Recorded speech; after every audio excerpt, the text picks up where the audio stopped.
Nigeria is still our first, trade partner in sub-Saharan Africa.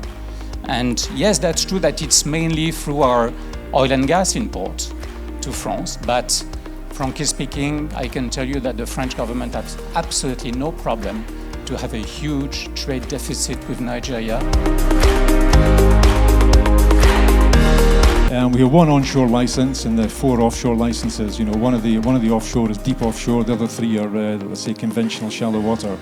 So if I start with the onshore, we have a block called OML 58, which is in River State, and that was actually our first asset in Nigeria. So we've been there for 60 years in OML 58, and it's a fantastic field. It's still able to produce up to 100,000 barrels of oil. It is French economic presence in Nigeria, leveraging the opportunities. Of course, there are opportunities in Nigeria, in every sector of the Nigerian economy.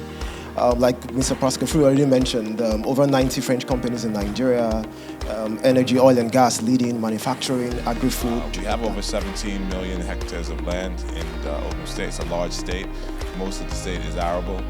And obviously because of our geographic location being just to the north of Lagos, sharing an international border with Republique du Benin, and also sort of being at a natural nexus point to get to other parts of the country, whether it's the east, whether it's the north, having about 1,000 kilometers or so of Atlantic shoreline.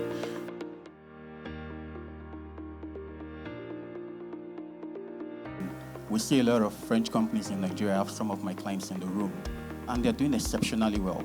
And you're asking the question, so why are they thriving? So it boils down to value, impact, resilience, and also being ready to play by the rule.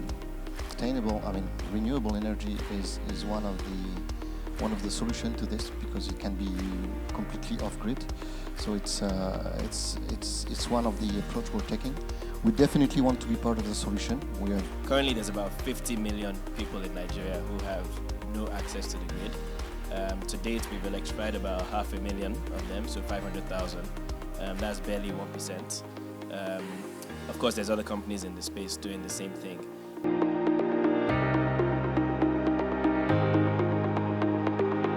The persistence of French presence in Nigeria, because the French direct investment in the country hasn't been shaken by economic ups and downs or by COVID crisis.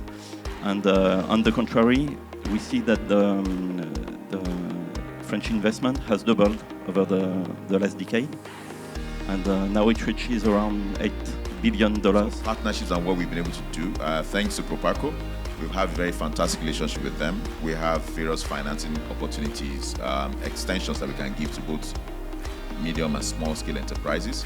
At the moment, I think we have close to about $150 million in various forms of guarantees and financing we can extend to those interests. And of course, Nigeria is a top country for us because we feel that there's a lot of potential of companies that may have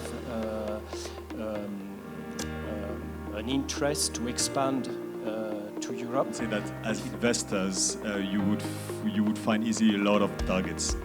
So it's not really a challenge to identify, it's rather a challenge to select the right partners and the right businesses that we want to finance.